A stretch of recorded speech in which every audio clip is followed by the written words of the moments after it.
Awesome. Hello out there and welcome to today's webinar sponsored by Jupiter One. We have an absolutely amazing guest with us today. Before I get into that, I'll introduce myself. I'm Tyler Shields, the head of marketing at Jupiter One, and I've got my co-host here, Ashley. Why don't you say hello? Hey, how's it going? First marketing hire here and totally stoked to start this. Yes, Ashley is an amazing marketing hire that helps me do all of these fun events to showcase, the hipness of my old personality, been around the block kind of guy. As I'm sure she'll let us know, she'll poke us with some old man jokes here as we go through. But I'd also like to bring our guest for the day for this fireside chat, Aman Ghanizada. Did I say that right, Aman? Yep, that's right. I'm horrible with pronunciation. So I've got the speaker bio here in front of me. It says you are author, cloud computing leader, and an avid espresso connoisseur residing in LA and providing executive vision strategy for the Global Security Solutions Manager at Google Cloud. The most important thing in that blurb I just read, Aman, was the espresso. By far, Yeah. That's the best freaking Totally. espresso you've ever had, man. You know what's funny? Today's the first day that I'm actually drinking drip because I haven't had drip in so long. Like I just got a new espresso machine. It's a just a standard 9 bar or whatever. It's with a Breville Bambino Plus. And the thing about espresso that's interesting is that it's like a science, right? Like the grind settings, the types of beans you use, the water temperature. Like I've got an infrared thermometer I use to make sure I'm tracking all of the metrics. Hardcore. I even have a scale. I use a scale because I want to make sure I get 18 to 20 grams of espresso, because if I use one set of beans and a different set of beans, maybe I'll get 2 different weights once they're grinded and stuff. So like it's really fascinating. Once you really get into it, you realize, like, whoa, there's a whole new world out here. Yeah, no, that's crazy. So I remember my first time I ever went to Europe, and where I was introduced to real coffee, like the correct way. I think we were in France, and I had a real coffee in the morning, and I was like, oh my God, what is this, mystery that you speak of? It was amazing. Yeah, it's not Folgers, and it's not when you go to any coffee shop and they pour you an espresso. Espresso is known in America to just be terrible. Everyone drinks it like, oh, yes, it's awful. Yeah. So I always do this thing when I have friends over. Is I've got this whole coffee set up. I've got my drip station. I've got my espresso, whatever, dedicated grinder, different portafilters and all that sort of stuff, right? And I always take people through the experience of like, hey, what you thought black coffee was, or like espresso, versus like what it's really like if you have all your settings dialed in right. And a lot of people that are like, I need sugar in my coffee. I need, a gallon of milk, and That's me. they try it, and then it's like just as a profound. I always get a very profound response, like, wow, this is not bad, but it's so much work. I just gotta say, that's a lot of work. I'm all for putting in my mobile order at like Starbucks or Phil's Coffee and just go pick it up and be done with it. Get my fix. Ashley, total fail. What? I'm in a Mon camp on this one. I'm going to visit him in Los Angeles. That's fine. I'm outnumbered. It's all good. Just to get the experience, for sure. Yeah. I think if you notice, the rents out here in LA are too damn high to be spending money at Starbucks every day. This is true. I would agree with that statement as a Bay Area native. So. All right. What we'll do is we'll do a trade. I'm gonna come visit you in LA. I'm gonna get some kick-ass coffee. You come visit us here in Raleigh, North Carolina. I'll give you some really killer bourbon, and we will just have a fantastic swell. Love that. I'm on board with that. Sounds good. Why don't you hit us a little bit, Aman, with your background, and then hit totally. a little bit. Let's start there. Give us a little bit of your history, your background, and maybe how that plays into what you're working on, and we can transition into that from there. Yeah. Hey, folks. Great to see everyone. Great to have everyone. So a little bit about me, what I do. We'll start with what I do today, and what I've done, and over time. But today I'm a global security solutions manager at Google Cloud. So my role is I oversee the security operations solutions portfolio, and we're a pretty new team. So joined this team, and the charter of it was basically do something, do it big.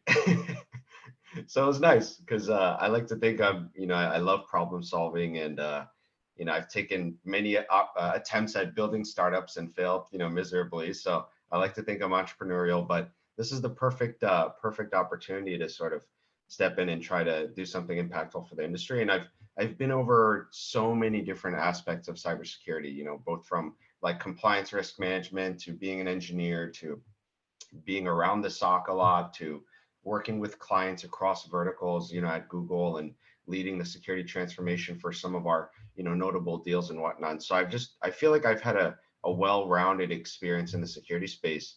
And when I look at ops and I look at all the challenges we have, which we'll dive into later in this webinar, this is where the idea of building an industry solution like autonomic security operations had came to light. And I figured like, we are in dire need for the SOC to go through a radical evolution, because if you look at the news every day, what do you see? Another cyber attack, the Colonial Pipeline, a crippling cyber attack on national infrastructure.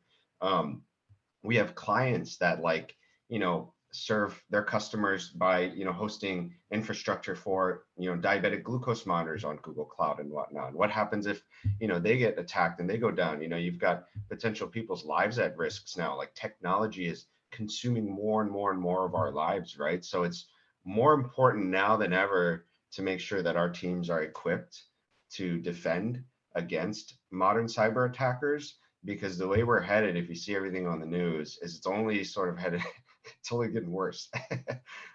So that's what I do now, and we can probe on that a bit, or I can tell you a little bit about this thing. Yeah, no, we're definitely gonna get into that for sure. I don't know how much the audience knows about me either, but I've been around this industry for, gosh, going on 20 plus years myself, and I've seen a lot of change. But the one constant I've seen is continued breaches. Exactly what you're talking about. Even back in the late 90s, when I got into this industry, breaches were happening back then. We just had no idea. We had no visibility, literally zero visibility. And I think as our visibility increases, we're actively seeing more attacks and getting a better ability to at least get visibility and understand what we have. But I don't know that we've actually solved the ability from an operations standpoint. So can you talk a little bit about the Security Operations Center today? The good, the bad, maybe a little bit about where it was, where it's going, and kind of give us a high level view of the SOC in general. Yeah. I mean, these are all great points. So there's a couple things that are happening in the industry that are significant. One is, so when I was 19 years old, I had done a temporary job at a large cloud provider at the time, and this is over 10 years ago. And if you think about, the early days of cloud computing versus like where we are now, I mean, businesses have changed so much. I mean, we have virtually every single industry. Actually, I saw a quote from Forbes today, this morning. It said, like, every single industry is transforming the way they work with technology, right? And the cloud enables businesses to do that. The simplicity as technology gets more progressive, right? We find easier ways to, surface things like building code, right? If you think about, early programming languages versus like, Ruby and Go and JavaScript and whatnot, right? We have constantly found ways to abstract the complexities away and make it easier and easier and easier, so that people can build unique experiences that they can never do in the past, because it's way too complicated or the systems just weren't capable of doing such a thing. But the cloud has made it so easy for businesses to take all of their work, all of their operations, and sort of refactor it or reimagine it with technology, or even enter brand new markets, right? So many people see the cloud as an opportunity to generate new parts of their business that they never would have had the capabilities to do before, right? So we've got this big increase in our usage of technology, right? Because our lives are now so dependent on technology. But we also, like, if you look at like COVID, right, what COVID has done, all of a sudden, billions of people all over the world are all sitting at home. Everyone needs a laptop, everyone needs a webcam and a microphone, and everyone's at school virtually. And suddenly, ever since 2020, our usage of technology has shot up through the roof, right? And some of the signals that we used to have in, sitting in corporate environments that the SOC used to have before, they no longer have because everyone's working from home now. Now we have to figure out how we can make sure that, our infrastructure is secure for our entire workforce that is now, no longer in the office, that is now extended. And so telemetry and everything is just rapidly increasing. The shift to the cloud changes the types of telemetry, or the way that telemetry looks to traditional SOC analysts, right? They're so used to doing things in an on-prem fashion where they have full control over, all their different data sources, and, they have full visibility over their network and these things like that. And then with the cloud, they have to adjust to this new model of not having total visibility of everything, but then also having a massive exponential increase in all this data. And it's like, how do you train these SOC analysts to, who are sitting there supposed to defend your organization, to not be like, hey, you also have to go and learn how Kubernetes works, and like serverless services. And Right. like, by the way, we have 2-3 cloud providers. And by the way, we have an active incident underway. So you need to get back to responding to that incident, right? That is a little culmination of all the So what I'm hearing is the complexity is just rapidly exploding. It's changing so fast that it's almost impossible to keep up from a human resources point, let alone a technology point, right? The technology also has to advance around these rapid innovation changes. So to that end, can you tell us a little bit about autonomic? For what it's worth, I'm going to call it either automatic or some other word, because Atomic. for that reason I can't pronounce autonomic properly. So autonomic security operations. What does autonomic mean? So it's funny. Most people they always like to they accidentally will say autonomous, right? Yes. Or automatic.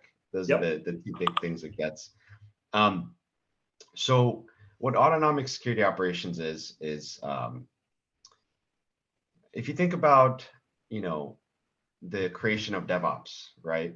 You think about the challenges of development teams, before the advent of DevOps, people had to build, code. There was QA teams, there was ops teams, people that sat in a NOC that monitored for availability, outages, and did incident response in that capacity as well. There was all these different silos, that really prevented and inhibited, true growth, and growth and scaling with the business, not so much, independently in their silos and whatnot.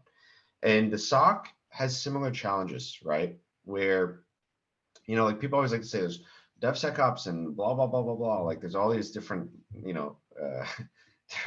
We love our acronyms and different terms for sure. Yeah, exactly.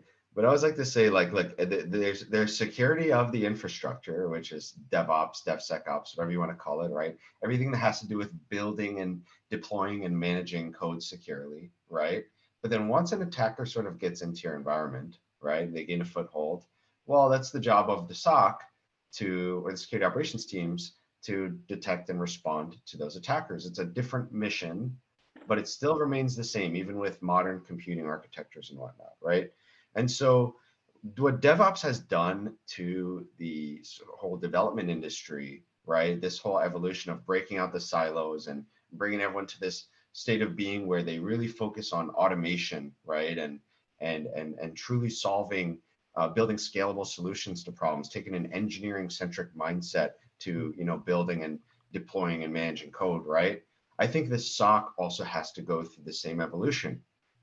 And certain companies like Google, like Netflix, like Snap, a lot of people already do this today, where they already have this model of like, hey, like, let's try to get to a place where when we solve challenges in the SOC, we try to think about autonomic solutions to these challenges so that when we do identify attackers or certain threat vectors that get exposed, we do have the capabilities to natively respond and recover and ultimately withstand attacks. Because the reality is in 2021 and beyond, everyone's going to get attacked, everyone's going to get breached at some point too, right? But if you can sort of get everyone to shift their mindset or less around like, hey, we've got this operational challenge, we've got thousands of tickets and alerts and blah, blah, blah, to thinking about how do we actually build a scalable solution to what should be engineering challenges, right? That today we deal with operationally, this sort of gets you to start thinking about, the same evolution of what DevOps did to the NOC, right? To what ASO can do, autonomic security operations can do to the SOC, which is eliminating the whole center from SOC. Let's forget about calling it a SOC in the first place. Wow. We don't need a room full of people sitting at a screen and, trying to solve problems. We need to hire the right people from all over the country or all over the world to solve the challenges that my business faces, because I, as a healthcare company, face a unique set of challenges with my infrastructure and with the attackers versus a financial services company versus a tech company versus a corporate size company, et cetera, et cetera, et cetera. Yeah, so I have a real quick question about that. The human piece of that, I feel like the shift to cloud, and Ashley's nodding her head. I think she already knows where I'm going with this question. I was also gonna go that direction too. Go ahead, hit it. Do you have a question, Prep, or do you want me to run? Go for it. All right. I'm interested in your direction. Awesome. The human aspect of this, there's obviously everybody touts these 3 million, we're short 3 million security people. We have, a hiring gap and no ability to fill it. From an educational standpoint, I don't know how much I buy the gap. Like, I'm sure there's a gap, don't get me wrong. I'm sure we're short people. We're short people with a lot of specific skill sets, millions and millions, I don't know about that. But to that end, when we throw cloud into the mix and we throw kind of the new SOC, the SO without the C, as you just described it, does that change what people have to fundamentally know to be an analyst, to be a good threat hunter, to understand how things work? I think it does. And then if we actually couple that question with, does this lead to something I've been calling the transition from SOC analyst to SOC engineer? Meaning a SOC analyst looks at things and analyzes things. A SOC engineer creates processes and tooling and automation to solve that human gap, that lack of human resources. Is this resonating with you at all, or am I batshit crazy? Yeah, no, I mean, I think you're hitting on like a really big point that virtually every cybersecurity company in the industry is like, oh, talent shortage, we're going to help solve your talent shortage. But the reality is, look, if you're fishing, right, here we'll go back to the old fishing example. I could sit here and I could, reel in a bunch of fish all day, and I'm just overwhelmed. There's too many fish in the sea, and I'm just going to hire a bunch of more fishermen, that are going to sit there and fish all day. Great. Well, now you just, somehow found budget to hire a bunch of fishermen that are still getting you, one fish, an hour or whatever it may be. There's better ways to go about doing things. And maybe, you hire an engineer, right? And an engineer's like, hey, you know what? Forget about this, fishing rod. And, I'm going to actually build, a device to capture, dozens of fish at once, right?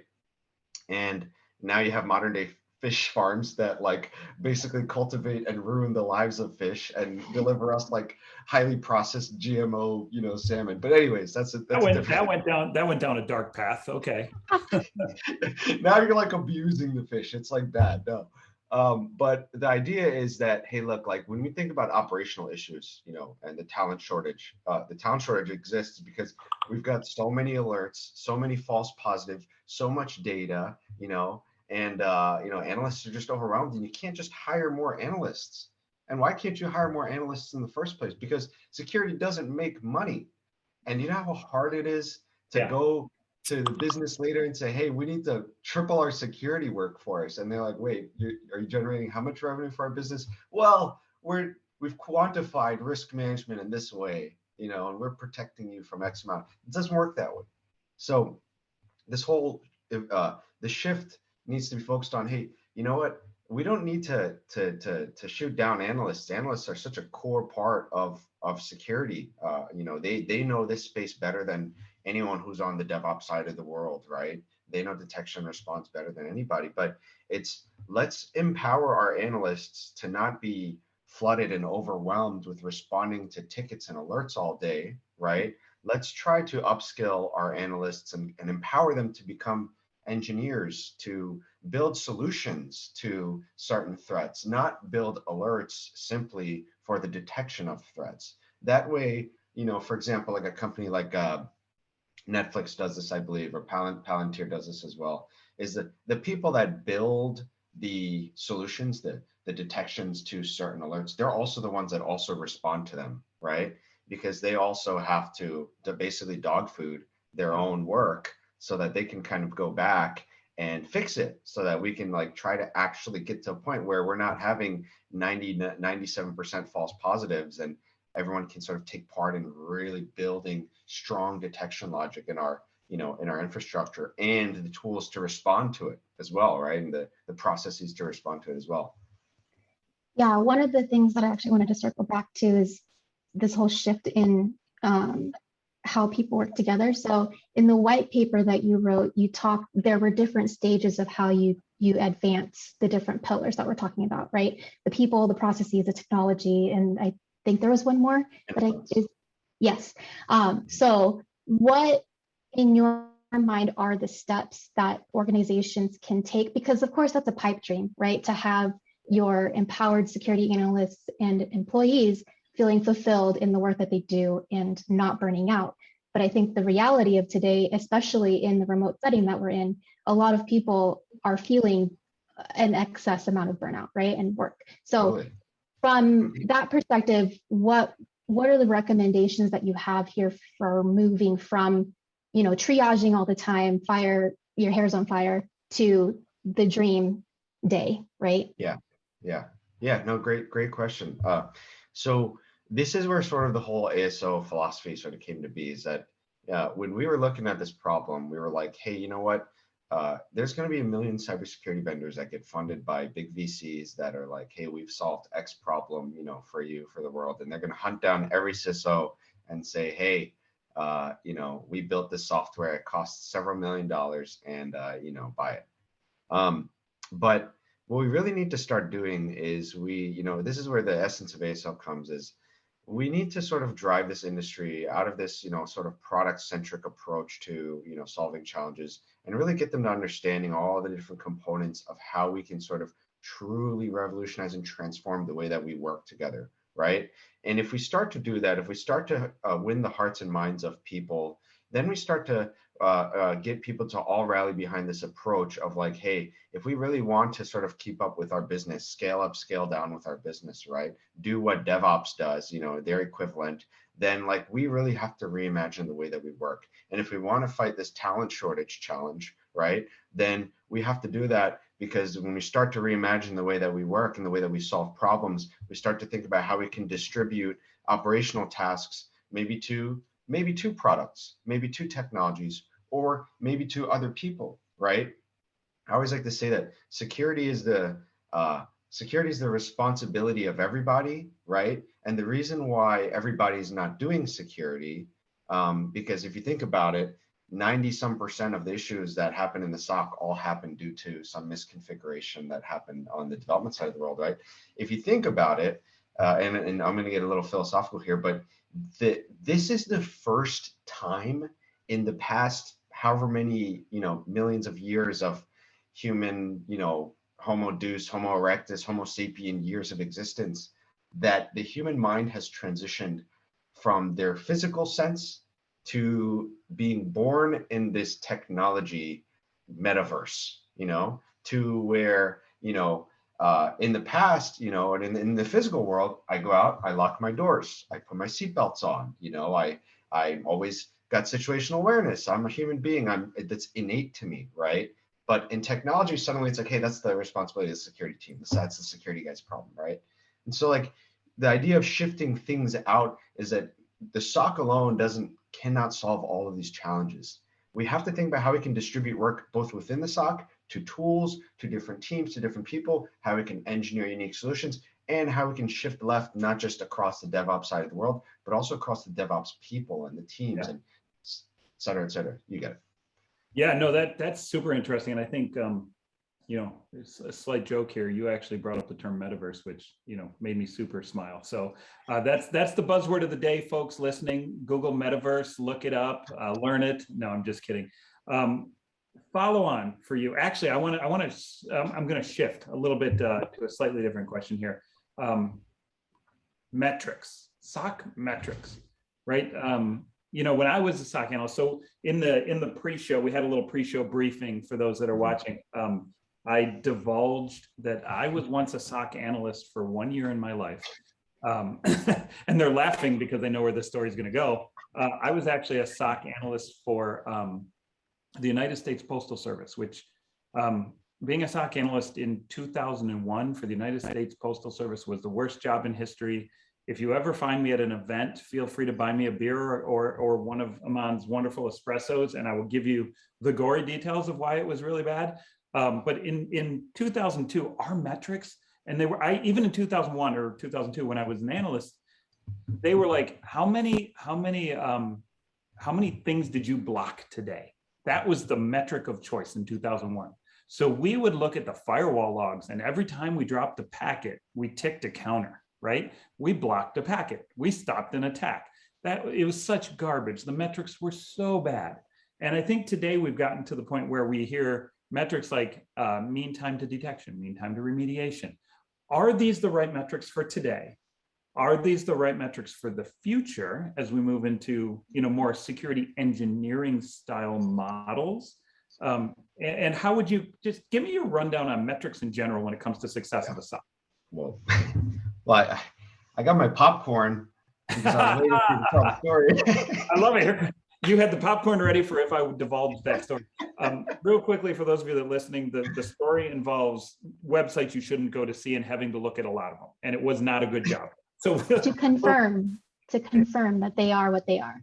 Yeah, so we'll leave it at that. That was my SOC analyst experience, but the popcorn is with some metrics talking on. Yeah. So again, the mission of the SOC remains the same: detect and respond to attackers.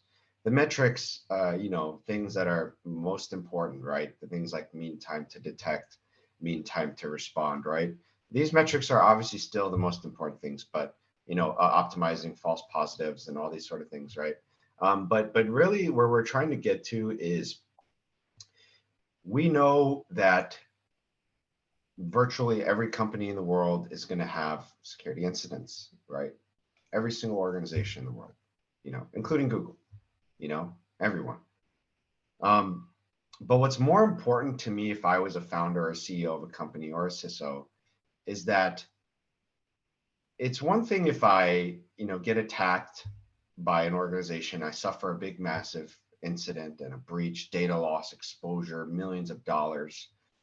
It's another thing if I get attacked, but hey, guess what? We've got such great hygiene. We've got immutable infrastructure. We've got, an incredible SOC practice in place to detect, respond. And then we've got a great collaboration between the teams to recover from security incidents. And we've got great controls in place to mitigate the thing, data loss and, et cetera, et cetera, et cetera. If you can tell me that, hey, you'll get attacked tomorrow, but, you'll be able to recover in 2 hours or 4 hours, which is what the cloud can enable you to do, versus like, hey, it's going to be devastating. You're going to be 3 weeks down. You're going to be trying to pay a ransom, asking the FBI if you should try to pay this ransom, or your cyber insurance company, right? And to me, it's like, it's a lot more powerful if we start to think of metrics in the context of, what do we need to do to withstand security attacks, right? How do we get our teams to be able to recover? And you know what? This is where it's sort of, Ashley, you mentioned the fourth part of the white paper, which was, we introduced this idea of like, there's people, process, tech in the SOC and in technology and all that stuff, but there's also influence.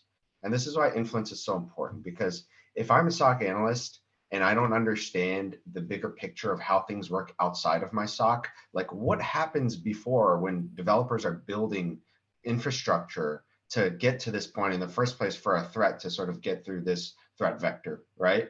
And then what happens afterwards when a threat has occurred and taken place, and how do we collaborate with our teams to actually truly recover our business as fast as possible, right?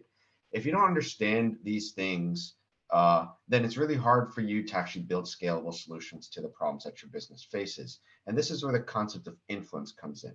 The most effective leaders in security have a lot of influence because they understand outside of their spheres of domain, because they really understand how things work in the grand scheme of things, so that when they do come up with solutions, they can also understand how that factors into maybe solving it upstream with the development team, right? Or downstream with having really effective partnership with the folks that need to sort of recover businesses after a certain threat has occurred.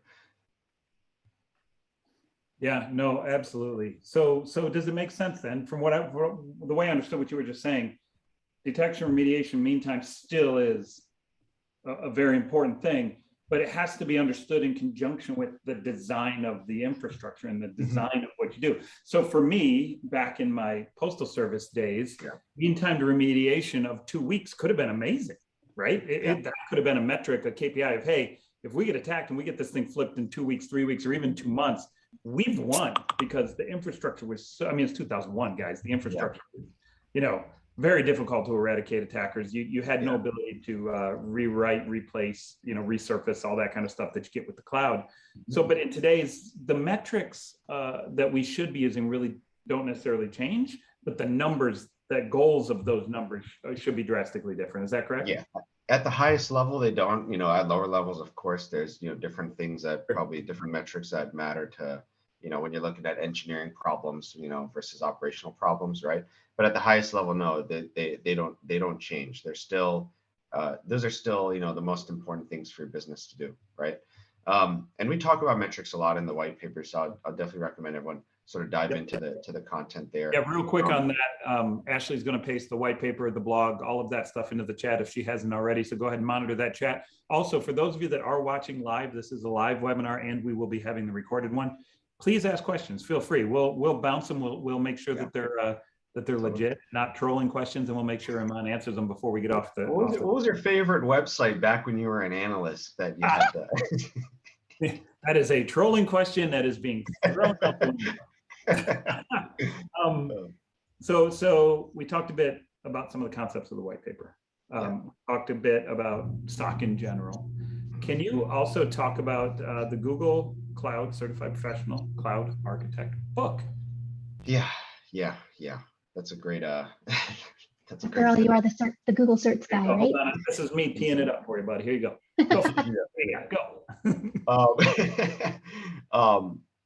Yeah, I think before I close out the ASO topic, I think that the big thing I want folks to take away from autonomic security operations is we've got too many people in the industry running around saying they've got the answers to everything, right? Yep. And what autonomic security operations is, it's a way to sort of empower everyone to take part in transforming the future of threat management together, right? And Google, we have a hypothesis of how we can partner with companies, right, and support them on this transformation, because we know it's not going to be a matter of buying a single product and saying your world is better, right? It's going to be a matter of partnering with our customers and solving use cases as they come over a multi-year journey, right? Because you're not going to be able to defend yourself against, modern day attackers by just buying Splunk or just by, buying an EDR tool or something like that. Certainly, there's some tools that are more valuable than others. But again, with the ASO approach, we look at technology as a subset of what all the things we need to do to help organizations transform their business. The biggest part of it is how we leverage our people, right? How we empower our workforce, how we incentivize our workforce to think big and to solve big, right? And some of the companies like the Netflixes and Googles of the world are doing that, right? Some other folks are so used to just standard operational problems, clock in, clock out, shift work, right? So how do we incentivize our people, whether you're a corp customer or whether you're an enterprise or whether you're in America or Asia, to sort of reshape the way that you leverage your people so that people can be excited to go to work. People can be excited to defend themselves against attackers. And so that, I talk about this in the papers, like we're at a point now where cybersecurity is going to start to be seen as like service in a way, because as more of our lives are affected by technology issues, cybersecurity professionals are actually protecting the safety of people. And it's only a matter of time, because we see a lot of folks from the military joining cybersecurity. It's only a matter of time until the public perception of the work that we do is different, because if we don't protect our technology, we may not be protecting people's lives. So do you think it's right to say that the technology should be subservient to the people? You don't buy tech just for tech's sake. You buy tech to enable the people to do their things better, whatever those things are, right? And if we keep that concept in mind as security, let's just call it security leaders who are responsible for tool acquisition, don't buy a tool for tool's sake. Buy a tool to augment the capability of the human being to deliver the value. And if you keep that mantra in mind, you'll be in good shape, because buying a tool, building a tool, automation with engineering will all come in support of that end goal of increasing the efficacy of the human resources we have in play. I love that. I love that. Hey, And so then, let's record that. Let's make yeah. that the quote of the day. End of webinar. That's it. We're done. Go home. We're done. No, I love that, because when I said the technology metaverse, it's because the way I see technology is like,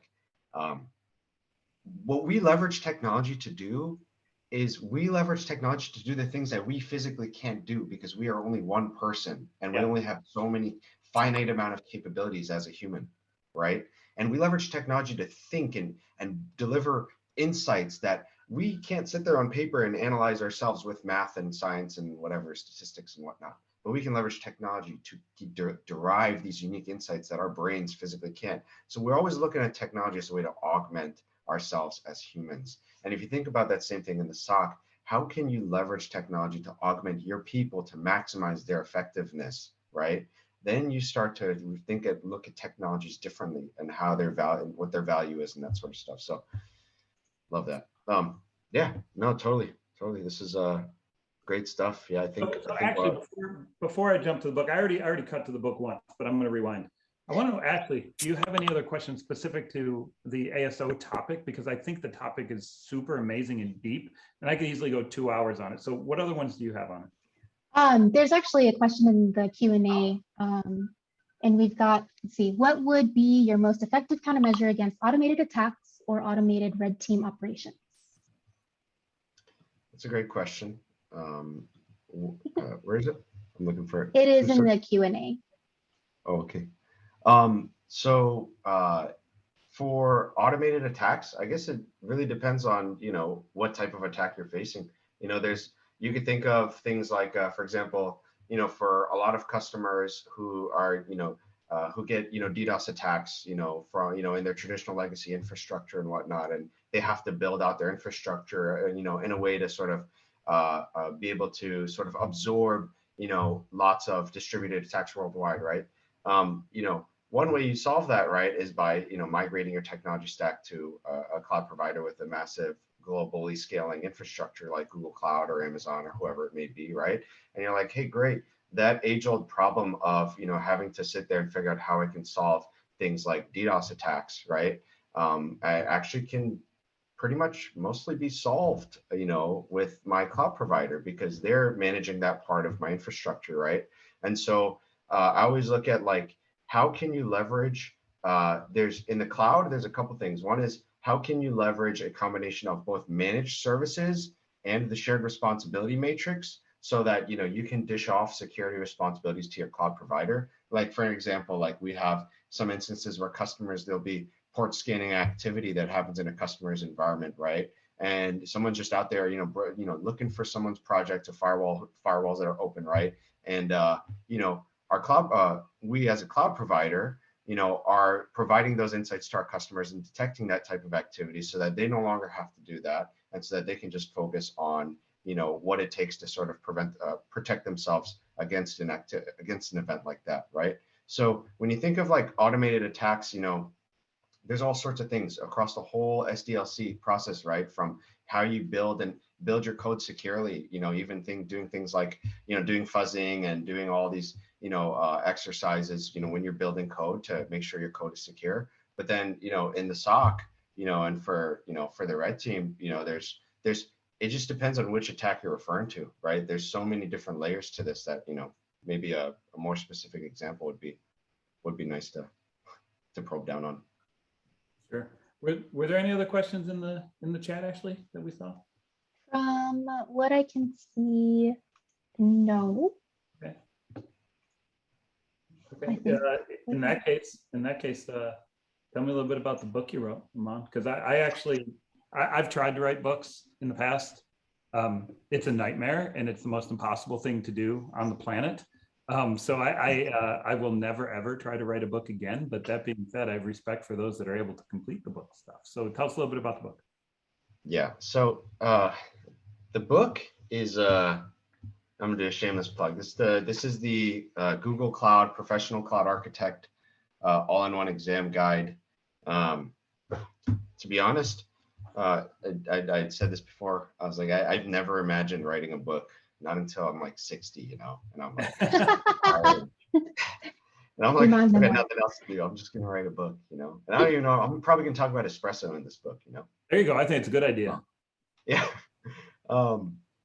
But this book sort of came to be after I led a significant cloud security transformation for one of our healthcare clients, and someone on the team knew someone who knew someone who, you know, works with McGraw-Hill, and McGraw-Hill wanted this individual to write this book, and this book guy was like, you know, I'm not really certified. This isn't my core expertise. He asked this other person. This other person's like, oh, hey, I know this guy that has 14 certifications, and you know, let me ask him. So they reached out to me, and you know, I was like, that's interesting. I can't imagine I ever write a book in my life. I don't know if I could do this, but whatever. How long did it take you, man? Let's try. So from the point at which proposed, you know, an outline, you know, they loved it, the great outline. All right, and then Google's on board, everyone's on board. It's like, boom, get started. I was like, all right. I sat there in Google Docs, and I was like, all right. I need more. 2 weeks gone by. I'm still sitting there. All right. How do I start this? This is like, everyone's going to read this, and this is automatically going to be what they think of me. So it took me a while to get started, but then once I got started, it took me 4 months to finish the full draft of the book. That's amazing. That's super fast. That's quite impressive that you were able to get it done that fast. I think I spent 6 months trying and then gave up. Like, I never completed my last book for that reason. Yeah, no, I know. And it's, you know, it helps that, you know, don't have kids and don't have too many obligations and whatnot. So I'll be working, and then after work, actually, no, I wouldn't do that. I tried the whole, like, after work, write an hour or two, but that was so difficult. So what I would do is, like, weekends would come around, and I'd wake up at 6 a.m. From like 6 a.m. to like 10 p.m. I'd just be sitting on this chair right here, you know, and chipping away. First of all, real quick diversion. What kind of chair is that? Because it's cool as hell. And I got this typical old chair, but what is that? Yeah, so this is the Secret Lab Omega, and they should pay me as like a salesman. Like my manager actually just bought one of these too the other day. No, it's this chair is super comfortable because it's not like a $1,500, it's a $500 chair, you know. But I was deciding between the Herman Miller Aeron and this, and you know, I know that everyone who's got one of these raves about it. And I ordered it. My brother has one too. And honestly, I could sit on it for like 16 hours a day. God forbid, that's a terrible thing to do when you're writing a book. Yeah, I was not going to recommend that. Hopefully you take breaks. Oh, sorry. We had a burp there. What'd you ask? Oh, I just said I hope you take breaks. If you're sitting for 16 hours, that's kind of a long day and not quite that ergonomic and healthy. The book writing is done. Well, the worst part was like, that's good. Like right after, first it came off like working on a really taxing client, and then this book opportunity came up, and so like it was like juggling work and then the book, and then right after the book I joined this new team, and then I started creating ASO and launched ASO. So now it's like I'm looking for the opportunity. I think it's coming up this next couple months to like actually kick back and relax. Come at a good time. So the last thing I want to ask, this is the last question for me anyways, and Ashley, if you have any more, feel free to ask them as well. But and it's actually not really an ask. It's kind of an interesting story. When I first met Iman, I found out that he has two brothers. The three of them are all high-tech entrepreneurs and or security people, which I found absolutely amazing, interesting story. Mostly because my brother and I, who are 6 years apart, are both cybersecurity professionals as well. My brother works in the cybersecurity engineering team at Facebook. And so we kind of had this kindred brother thing going on when I first met you. Give us a second or two on what it's like to have a couple brothers in the field before we wrap this thing up. Yeah, I'll tell you what, my sister definitely doesn't like it.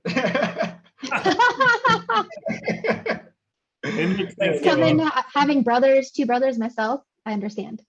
Yeah, exactly. You can imagine. And not only that, she's also the youngest. So there's three brothers and then her. And so like everyone automatically thinks, you know, she's going to become this tech whiz too, you know, and she went out to school to study information security and all that. She's like, I really don't like this stuff, you know, like, why am I forced to do this? But I think I've had a unique experience, like growing up, which I'm very, very grateful for. You know, like a big part of my experience of where I am with, you know, everything I've been working on and what I've done is really ties back to my upbringing, you know, like my family, right? You know, and that's just such a big part of my life, you know, like for my parents and my two older brothers, they're all refugees, you know, and I was born in America a year after they got here. And you know, we had, you know, we're living off food stamps and you know, you couldn't buy hot food with the EBT card, you know, you could only buy cold food and, you know, food banks, all that sort of stuff. It was just, it was tough. And you got to imagine like a family of 5 at the time living in a 1-bedroom apartment, you know, slowly but surely as, you know, time started to evolve, you know, it was my uncle who has been in the country longer than I that gave us a computer, and it was a Windows 3.1 computer, right? And it's so funny because I talk about technology as if I'm like 10 years older than I am, but the reason why is because we couldn't afford to get like the latest and greatest stuff. So we always got things that were passed down. So we got like Nintendo 64 when like PlayStation 2 had already come out, you know? So you can talk on Tyler's level, essentially, is what you're saying. Yeah. So yeah, the old people, I get the joke. Well done, well done. We started the tech stuff all started, you know, at that point, you know, we were just young, we were curious, we were interested, we had this computer and we're big gamers. And so gaming was like the big foray into tech because I had to find a way to get free games, you know, I had to find a way to, you know, make sure they work. And when the computer goes bad, I have to find a way to upgrade it. And I remember upgrading to Windows 95 on like 36 floppy disks, you know, at the time and stuff, you know. And so anyways, you know, the oldest brother, he was the guy that started like tweaking, you know, he hacked like the walkie-talkies to go like 40 miles. He had the phone freaking thing he built from Radio Shack, from this device where you can go up to payphones and get them to trigger off of the dial tone sound, right? And so like one thing led to another, we all just became so fascinated, interested in breaking things and fixing them. Mm-hmm. I've been down that path myself. Ashley, did you have any other questions for Aman? I know we're probably bumping up against yeah, about I think we're getting close to time. So yeah, nothing from you. Nothing left, Ash. No, I think we're no good. more old man jokes you want to throw at me. I got at least one in today, so I'm feeling pretty good. So all right, I figured that would happen. Aman, thank you so much for coming on, for getting on this webcast with us and kind of giving us a little bit of history of yourself, the projects you're working on.